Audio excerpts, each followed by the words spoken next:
We cannot do anything que ayudar al pueblo de fairer Angola. than to help the Angolan people. Históricamente está probado Historically, it has been proved de que that fueron los surafricanos it was the South y Africans las tropas de Zaire las que and the Zaire iniciaron la troops invasión de Angola. who began Angola's invasion. Cronológicamente. Chronologically. Buenas noches.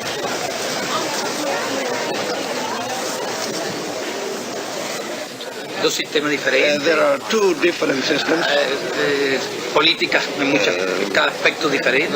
different aspects. Son in diferentes, por ejemplo, la relación entre Canadá y Estados Unidos. The relations between Canada and the United States are different from the relations between Cuba and the United States. No es un obstáculo ni ha sido un obstáculo. But it has not been an obstacle, and it is not an obstacle. Nosotros comprendemos We understand and we respect las posiciones políticas the political positions y la política exterior de and the foreign policy of Canada. sinceramente. Sincerely.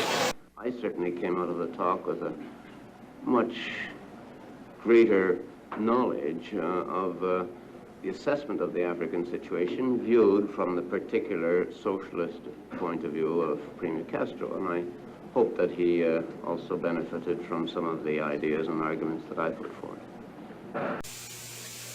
Castro and his brother Ramon, who was an even more flamboyant figure than Fidel, showed Trudeau around a cattle breeding plant where Canadian Holsteins are crossed with native cattle.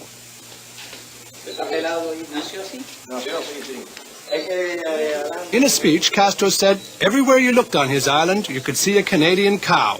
Apparently they worked very well, unlike a British fertilizer plant he bought, which he said was useless. Cuba's economy is based on sugar, and they want to sell more to Canada. But Castro is not only fighting South Africans in Angola, he's fighting them on the world sugar market. Wherever the two men went throughout the island, the crowds flocked to Castro, and Trudeau was obviously awed by his political style. A1, all kinds of superlatives. I had never seen a charismatic leader before. Now I know what it is. I was really impressed with the intensity of the links that he creates with the people he is either talking to in large numbers or talking to in small groups or even individually. He has a very, very intense and, I would say, positive rapport with people. Havana was once the Sin City of the Caribbean, where American tourists came by the thousands.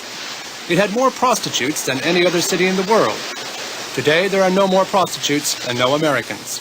But there are thousands of Canadian tourists. The Canadians come for a cheap holiday in the sun. They lie by the swimming pools, completely unconcerned that they are in a communist country. The Cubans love it. It brings them thousands of dollars.